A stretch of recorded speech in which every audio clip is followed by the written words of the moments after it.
Hi, everybody. Welcome back to True Crime Unsolved. I'm Miles Reef. I'm here as always with my buddy Sean Cahill. Guys, it's Monday. That means it's time to get into what we love to do the most, a comment reaction. We're going to get into it with you guys. We're going to dig into what you've been saying about our last couple of vids, and we're going to see some criticism, maybe a little praise. We'll see. We'll see how it goes. I actually don't know. Sean pulled these comments. I do not know what I'm getting into here. I got to be honest. So, The yin and the yang. You can't have pleasure without pain. that is the fun of it, right? Yeah, exactly. That's what these are Um, great. got a little weird there. Any channel business we should get into first, or should we just jump into it? What do you think?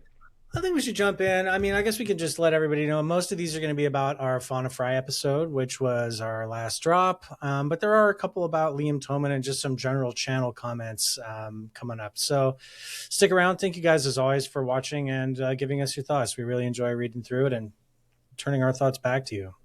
Absolutely. All right, let's get into it. So, as Sean said, we're going to start with Fauna Frey. Sharon, Sharyn, love that spelling. Sharon 4271 said, "Does her dad know the friend she was planning to gift? Did she have an itinerary? Giving one person 18K didn't leave much to disperse of. Is there any chance the witness was in any way culpable? The box of dark hair dye is interesting. So many questions. Her poor dad, though. Heartbreaking to lose a child, but three, that's so hard. My heart goes out to him." All great questions. I do think that John did know the people that Fauna was going out to meet. They all seemed to know each other. It was a close knit family. And I do think that John knew where she was going. I do think that he knew her route. I don't know that she had an itinerary necessarily. I don't know that Fauna had like written down like I'm going here, but she definitely had like a list of people, that she intended to disperse these not just the coins, but the other items that she was gifting to people that had belonged to her brother. Yes, the 18K, agreed, it didn't leave that much. But we're not, again, this is all coming from John's recollection and his communication with Fauna. So no one knows for sure. I mean, it's nothing's ever been proven about the coins themselves other than what John said, right? So, he said that he dropped that she had given away these coins, but I don't think there's ever been any actual. I don't think there's any, Sean. I don't think that's ever actually been proven. Like, I don't know that the person who, she supposedly gifted the $18,000 worth of coins to was ever questioned. I think that, with Fauna's journey, so much of the mystery is that she didn't really let all of her plans on to everybody. We knew that she had these coins. We knew that her plan was roughly to give them to some of her brother's deceased friends. And we also know that she was looking for people. She was looking for her mother's ex-husband, right? She was trying to find an address for that person, as well as some other people connected to her deceased brother. And so I'm not sure she had a big itinerary. I think she more had a mission, and she was trying to figure out where to go and how to get there and who she wanted to give this stuff to.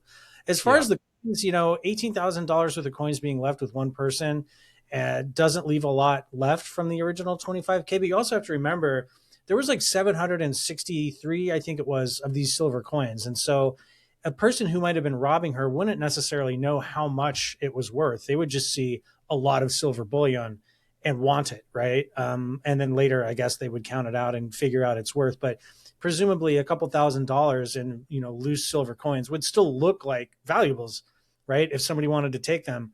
Yeah. So I feel like Yeah, you that's got to remember these are collectible coins. It's not like a rolls of quarters that she was rolling around with. These are, it looks like something.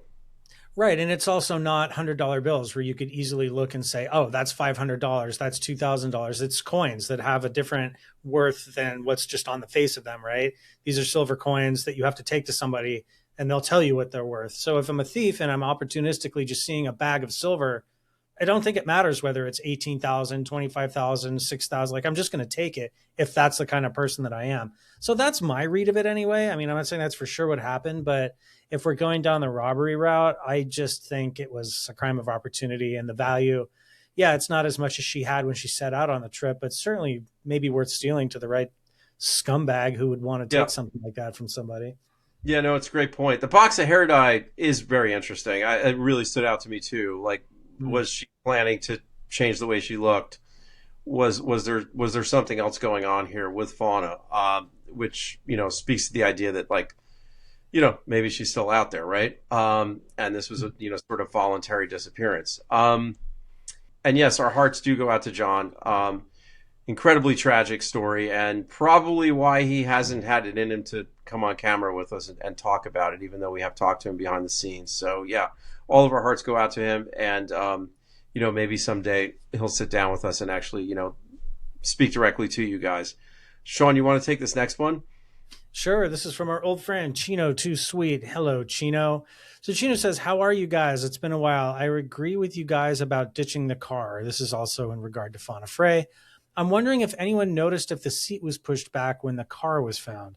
I believe something happened to her in that house." And I think Chino's referencing the sort of like crack house, for lack of a better term, that was in the area. "Do we know if she got in the BMW when she dropped off the hitchhiker? Is the hitchhiker connected to the BMW?" So many questions. Another question is, anyone having a problem buying the membership? Wow. All right. A couple things to unpack. First of all, do we know if she got in this white BMW when she dropped off the hitchhiker? No. So the white BMW is something that came later from a witness down the line who came forward, and Fauna's dad learned about this person who said, "I think I saw Fauna in a white BMW at this house that was kind of known to be a house where transient drug users moved in and out of." The hitchhiker, meanwhile, is somebody Fauna picked up a day or two before she disappeared. And she explained that to her dad as like, it was sort of an impulse thing, like her brother's death seems to have put her in a really interesting headspace where she was doing a lot of things that were not typical for her. And picking up a hitchhiker was definitely one of them. However, this hitchhiker was questioned by police. We know who they are. They have a story. Their alibi completely checks out. And as far as the authorities can tell, they are not connected to this house full of drug users. And that was really the last time they saw Fauna. They were dropped off at a park, and that was kind of it. Obviously, a hitchhiker, sets off alarm bells for all of us because of the, cliche murderous hitchhiker. But it does seem like that's not what happened here. And then to the channel, I mean, I don't know. Is anyone else having a problem buying the membership? Because if you are, we definitely want to know about that. Yeah, please let us know.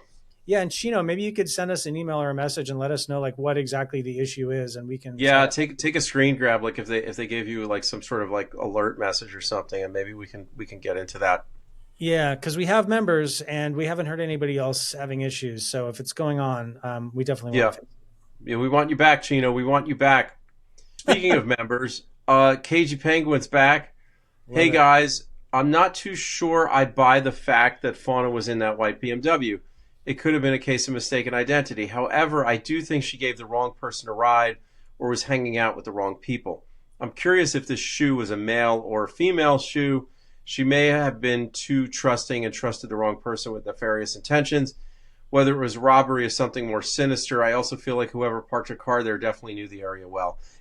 Really, really, really interesting observations. Yeah, I mean, look, as Sean just said, the whole BMW sighting, that was a witness that came forward later. After the news had gotten out, and John had done a lot of sort of like flyering, and the cops had been out there looking for her. So we don't know if that's it's certainly not verified, right? It's never been proven that was a Fauna in the car. So it very well could have been a case of mistaken identity. I think she gave the wrong person a ride or was hanging out with the wrong people. I mean, yeah, who knows? I mean, Fauna was definitely in a vulnerable state of mind. I think that's something that no one would dispute.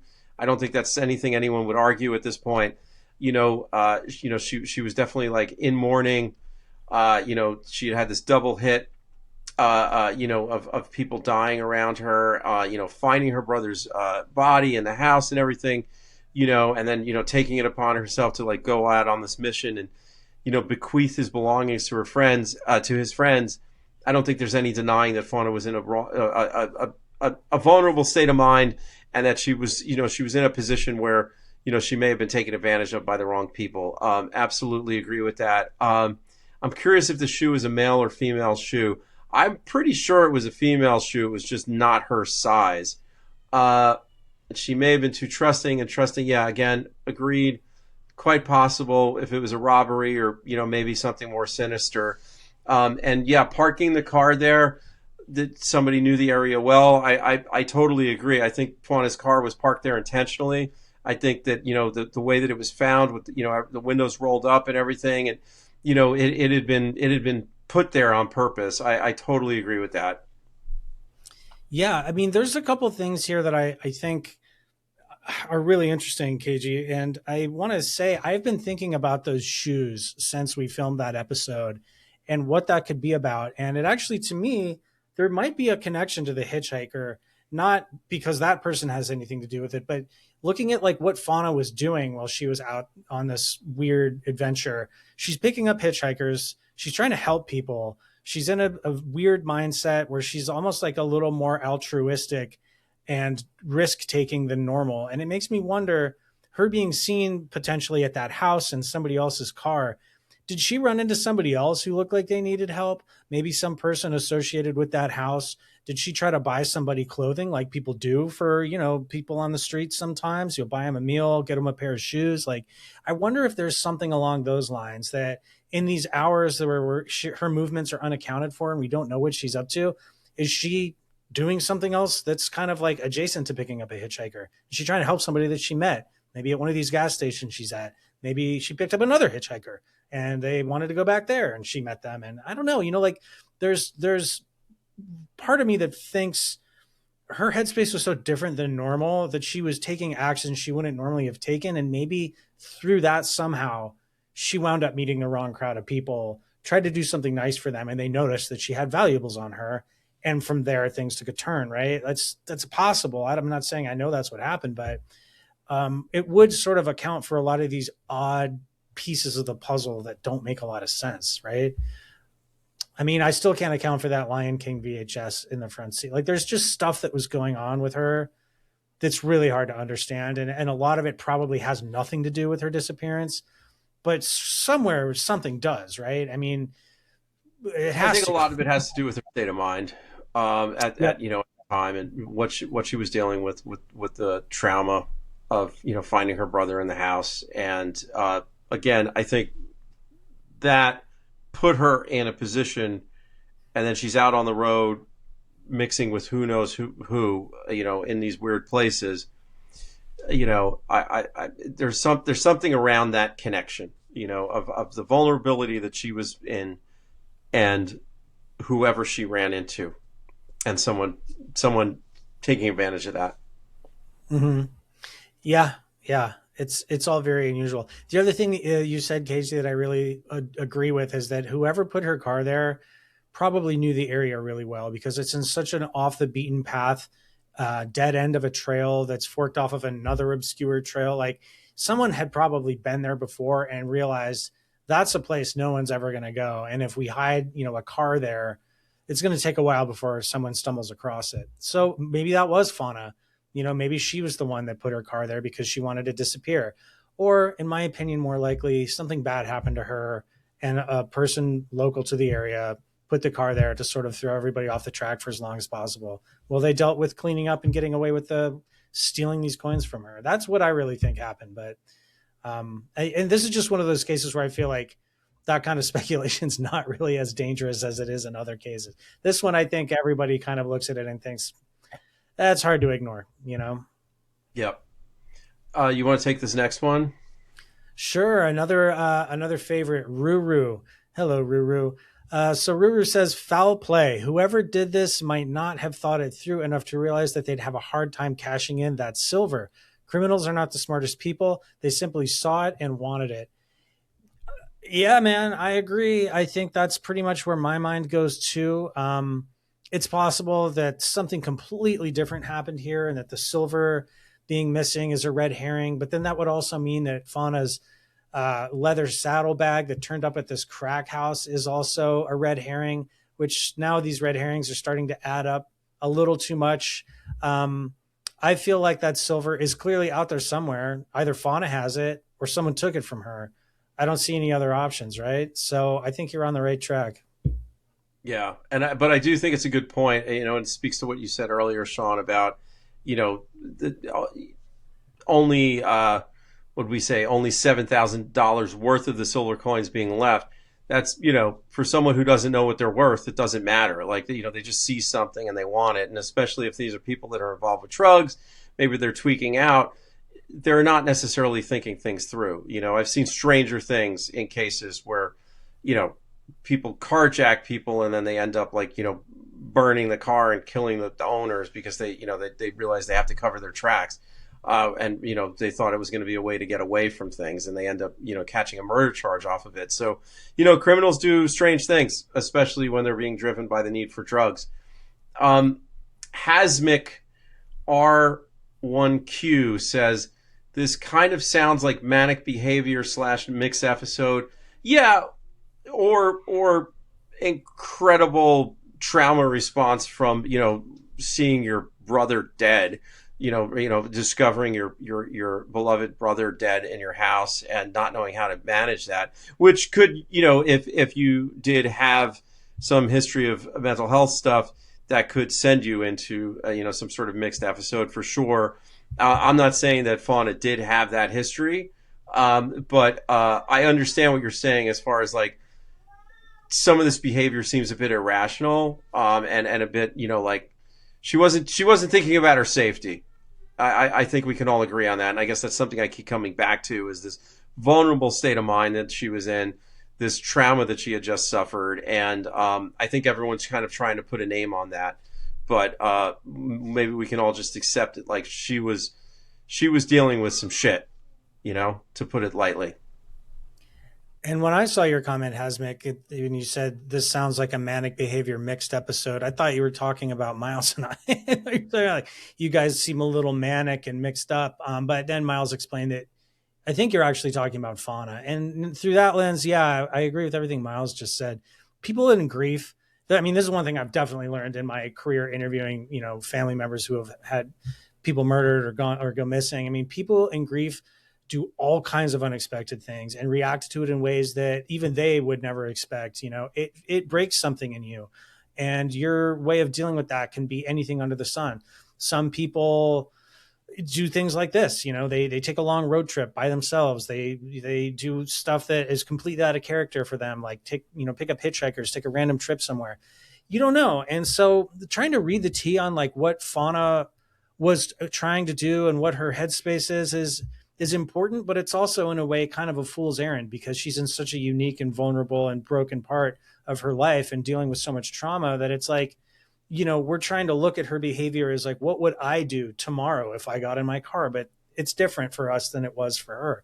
I didn't just find my brother dead. I don't have a past of a deceased mother and a deceased sister, like everyone's different. And so could it be manic behavior? I guess, but I would lean away from trying to characterize that as being related to mental illness, because for all we know, there was no history of that, right? This is like not somebody on drugs, not somebody with a clinical problem. It's somebody dealing with a serious life moment.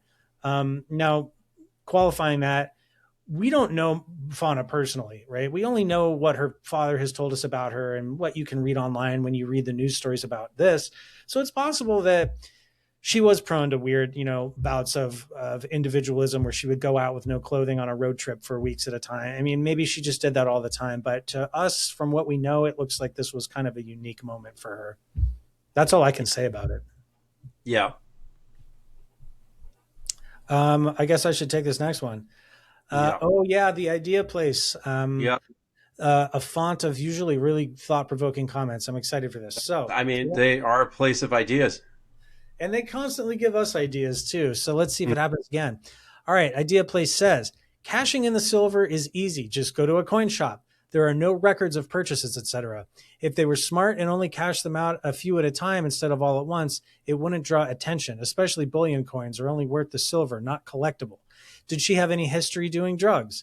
If a druggie knows she has money, he will definitely want to relieve her of it for his habit. She was likely trusting and telling people about her mission. Sounds like someone was in the car with her, that there was an additional pair of shoes that weren't her size. Right. It's also noteworthy that around this time, she started spending significantly more money than previously. Might be when she picked the other person up. How sure was the person that it was Fauna with the drug house fellow? I think he's talking about the BMW. If it was her, then that's probably where she met her demise. And the saddlebag at that house kind of narrows it down. Either she was there and never left alive, or they harmed her elsewhere and brought it back to the house, likely with her money in it. I don't know why police can't solve these crimes. Sometimes they just don't want to because of who is involved. Yeah, I'm not going to go piece by piece because you raised a lot of questions there. But I would say that I generally agree with the thrust of what you're saying here, Idea Place. I pretty much don't see anything that I don't agree with, actually. The one thing I guess I can answer for is how sure was the person who claimed that they saw Fauna in the white BMW? I'm not convinced 100% sure because, again, this came weeks later, and her being there in this car is so strange and unusual that to me it seems just as likely that that was just a woman that looked like her until you start looking at the fact that Fauna went missing and her, belongings were found at that house later. Then it becomes more credible. I don't know, Miles, what do you think about this? Well, what's really interesting that Idea Place brings up is her starting to spend more money, right? Mhm. This money trail that we have of from her bank records, and this shoe that doesn't fit. And you said something earlier about like maybe this hitchhiker, and she was helping people and she wanted to spend money to help people, which does tie back into this state of mind that she's in, where she's reeling from this trauma and maybe she's looking for some purpose, and maybe she was trying to help the wrong people. And when you start spending money around people who don't have money and who are desperate and willing to do bad things, really bad things can happen. Yeah, I mean, I think Idea Place nailed it, which is, what you're saying. Maybe somebody noticed she had a bunch of money. Maybe she was kind of let her guard down and talked about it. Maybe they asked what she was doing and she said, I'm driving around giving my brother's silver collection to people. Like it could have been anything like that. And that could lead to a really bad outcome, unfortunately. And like you said, I mean, it's really sad because it happens. It's not the first time I've seen a story where somebody tries to help someone who's unfortunate and that person takes advantage of them. That's Yeah. sadly the real world that we live in. That happens from time Yeah. to time. Yeah. You got to have your situational awareness, and you got to, you know, it's good to be open hearted, but you can't trust everybody.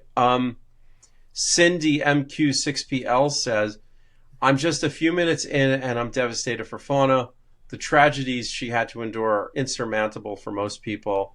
And then there's her poor father losing his entire family. Yeah, I mean, I think that's an appropriate place to sort of cap the comments on Fauna's case for now. I think, as I said, all of our hearts go out to John, Fauna's dad, and Sean and I have had some wonderful conversations with him.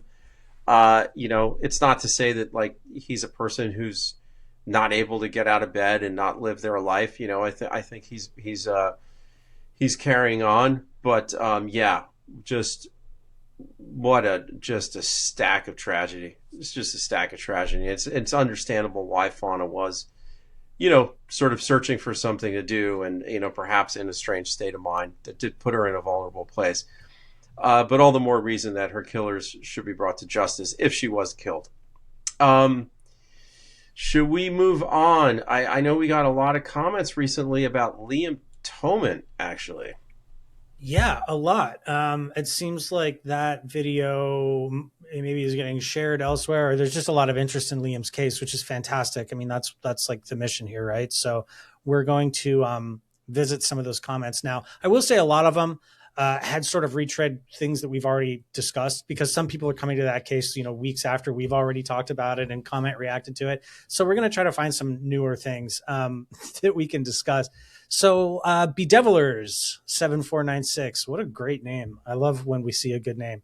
They say, in all honesty, he was more than likely lured by a few women to meet them somewhere. He texted his buddy to meet him outside. So it's interesting because like we have talked about the idea that Liam maybe was put onto the trail of a new party, like an after hours party, or someone invited him somewhere. Maybe he did meet a girl who, enticed him back for maybe a romantic encounter. But this is the first time I've seen somebody say maybe it was a group of girls, which would also potentially explain why he wanted his friend to come. Like, hey, I met a couple of ladies there, things are going well. I told them I have a friend, come down, like, let's go meet them. Very possibly. I mean, it's the sort of thing a young guy would do out on a vacation with his buddies at a ski resort. And I don't think it's out of character from what we heard from his family. I mean, he's a red blooded Canadian male. It's possible that that would have been a motivation for him. He Yeah. never did it outright. I mean, like, there's nothing about like, hey, I met some girls. It's just his text was come downstairs or can you come down here? And of course, that went unanswered. So I don't know. What do you think, Miles? I think that yes, either there were girls or there was a place where there could perhaps be girls, right? It's like there's this place that I got invited to by these girls earlier, and I'm hoping they're going to be there. Or there's a place and I got told it's going to be happening. Or maybe there were a particular group of women. But I do think that it's something along those lines. It just based on the text. Based on the content of the text. Come on down, meet me outside. I've always felt that there was a motivation to keep the night going on Liam's part, and I think he was trying to get his friends to join him. Well, and the thing is, too, I mean, nothing has ever come out that exposed like a drug issue or any hidden stuff like that. And you have to think like, what would be motivating me to stay out at that hour of the night after the bars were closed? It's only a couple of things. If it's I'm going to search for more substances because I'm not done partying, or maybe there's a romantic thing this is leading to. It's hard to believe that somebody would have lured him away with something innocuous like come to my house and have a glass of water with me, right? Or like, hey, I've got a really great toaster. You want some toast before you go to bed? Like, it was probably something along the lines of, this is going to be really fun. And since we don't have any evidence of drugs and he's already been drinking, it was probably something like more beer or girls were there plus the beer. You know what I mean? Like, it seems like that's probably the most likely lure. Yeah, But we like they don't were know. partying, and it makes sense that they were trying to keep the party going, right?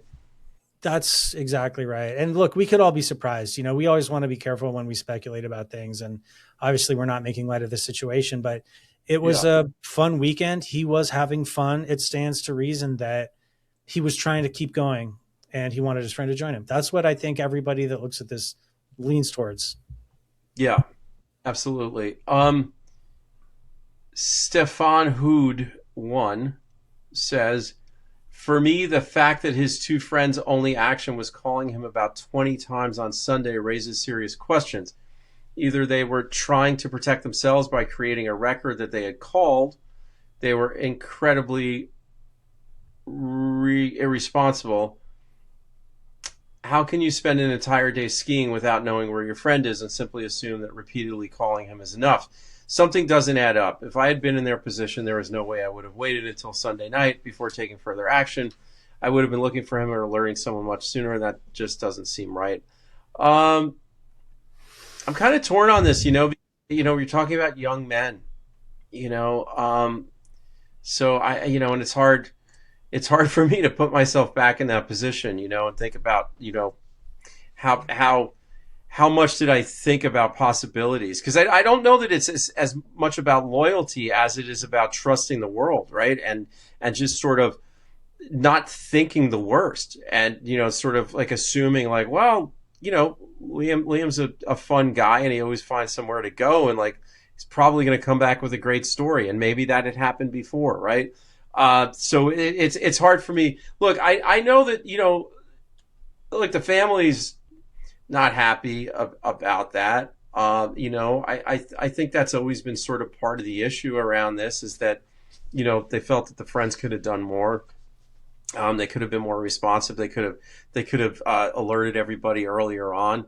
But when you're young and you're maybe doing some stuff that maybe your parents wouldn't be super excited to know that you're doing it. You're kind of walking that line. You don't want to be a narc. You don't want to tell on your buddy. You want to give him the opportunity to like take care of himself and show back up and have that good story. So again, having once been a young man who took a lot of chances and did risky things, it's hard for me to judge these kids too hard.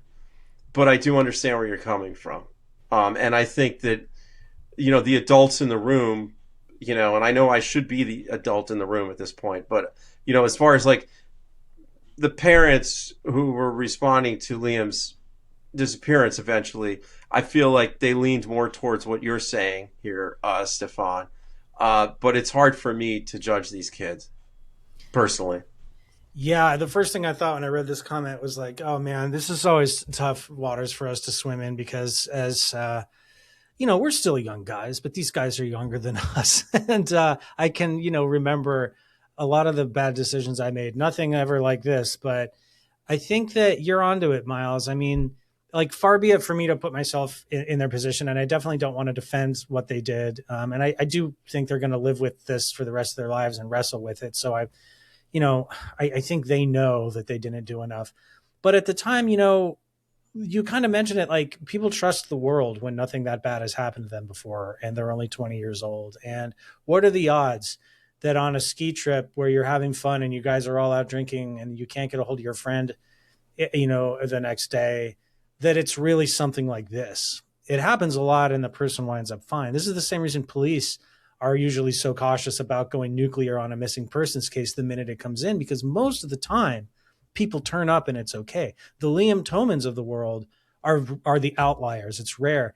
And especially for young guys like this who have, they're naive. They're not necessarily kids anymore, but they're very young and they're from a part of the world that's not, known for people going missing all the time. It's not an active war zone. It's not a cartel, dominated country where horrible crap happens to them. They're in a rural. It's not LA. It It's doesn't not have to even be LA or somewhere in they're in a rural part of Canada where the idea that your friend would go missing and that's something really resort. I mean, they're at a resort.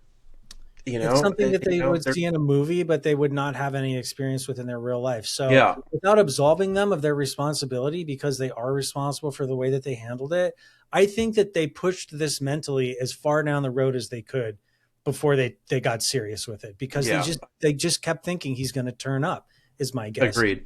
And and about it, I don't know. I'm not them. I can't get in their head, but being a former young man myself and looking at them and looking at the situation and who they are and where they're from, that's my guess here, And it's ultimately, it's not for me to judge. It's really Liam's family and the people who are directly connected to them. And like I said, they're going to have to struggle with whether or not they think they handled this right for the rest of their lives, right? This has changed their lives as well.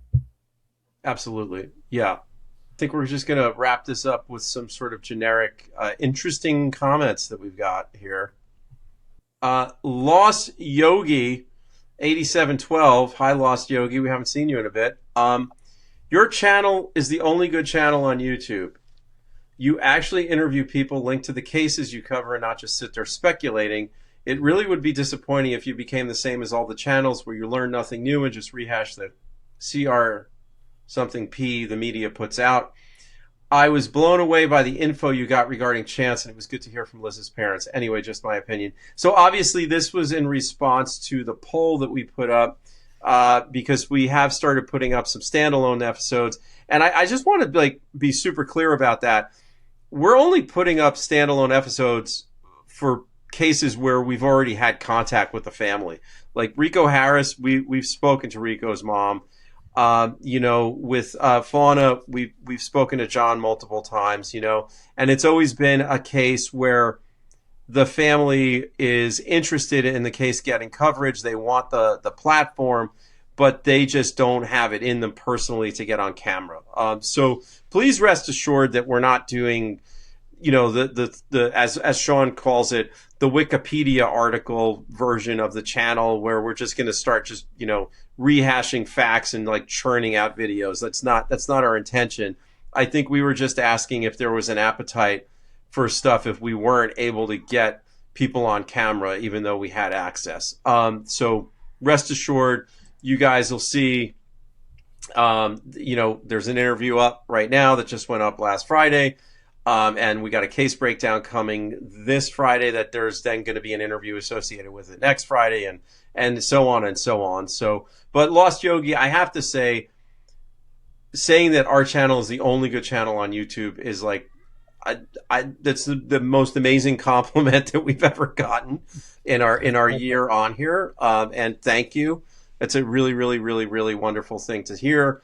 I don't think it's true, because I'm a huge consumer of YouTube, and there's a lot of people that I think are doing great work on here, and that's why Sean and I wanted to get involved in this sort of creator community, because we felt like that's where it's at now. That's where the future is. It's where the talent is. And we're kind of, as you guys know, we have a backgrounds in, broadcast television and cable, producing shows for TV. And, we wanted to get into YouTube because we liked the work that was being done. So, I'm not going to sit here and say we're the best, but you can say it all day, Lost Yogi, and I will take it. So thank you very much. Yeah, far be it from us to say we're the best, but we would certainly never silence a discussion in that direction. Feel free to discuss it on your own. But yeah, no, obviously, like there's so many great YouTube channels. I mean, I watch retired, French dudes cook. I watch guys camp with their dog. Like that's the beauty of YouTube. You could just any weird niche interest that you have, someone's got a channel about it. So it's cool that people have plugged us into that in their own lives. And clearly, this person really values what we're doing. And we appreciate it because it's not necessarily easy to, reach out to these people and, say, hey, we have a YouTube channel. You want to talk about the worst thing that's ever happened in your life. That's something that we've had to learn. Like Miles said, doing documentary work for television before, it's not an easy thing. So the fact that that's something that's resonating means we will continue to do it. It would be easier to just read a Wikipedia article, but I don't think we have any interest in doing that. And I don't think you guys really care either to see something as, you just go read it for yourself. Like, why do you need us to do it? Anyway, that's our comments for the week. As usual, you guys have sparked a lot of really fun discussion for us. I love doing these videos so much, Miles. I look forward to this every week. And it really greatly pains me when we can't for, scheduling reasons and we have to skip a week. It always sucks. So I'm glad we're here again. Thank you guys so much for watching, and we'll see you next week. Thanks, everybody.